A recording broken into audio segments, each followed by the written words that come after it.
আমি ওমরের নামে আল্লাহর কাছে নালিশ করব। কি নালিশ করবে? যে ওমরের আমলে আমি না খেয়ে আছি, আমার সন্তান না খেয়ে আছে। কথা বুঝতে পারছেন?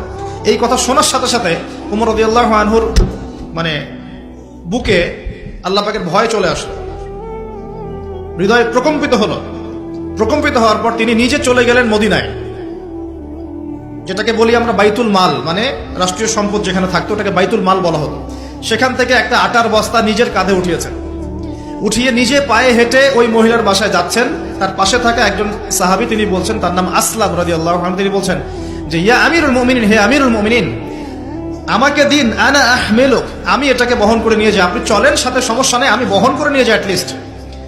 তখন ওমর রাদিয়াল্লাহু আনহু বলছেন, দিলের কান দিয়ে শোনেন কথাগুলো, ওমর রাদিয়াল্লাহু আনহু বলছেন, হাল আনতা তাহমিলু উযরি ইয়াউমাল কিয়ামাহ, তুমি কি কিয়ামতের মাঠে আমার পাপের বোঝা বহন করবে? সুবহানাল্লাহ, চিন্তা করে দেখেন। নিজের হাতে গেলেন, রান্না করে খাওয়ালেন, তারপরে বললেন আগামীকাল তুমি আমিরুল মুমিনিনের দরবারে এসো, সেখানে আমাকে পাবে।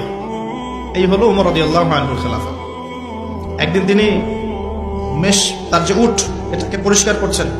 আলী রাদিয়াল্লাহু আনহু দেখে বলছেন, আমিরুল মুমিনিন, আপনি পরবর্তী জেনারেশনের জন্য অনেক কঠিন আদর্শ রেখে যাচ্ছেন, আপনি এত কাজ করছেন, তারপরে নিজের কাজও নিজে করছেন।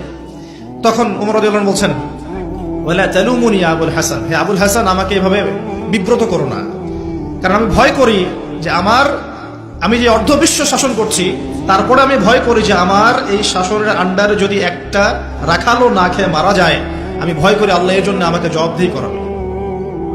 আরেকটা বলে শেষ করে দিই, আমর ইবনে আস রাদিয়াল্লাহু আনহু, তিনি একজন গভর্নর, কোথাকার?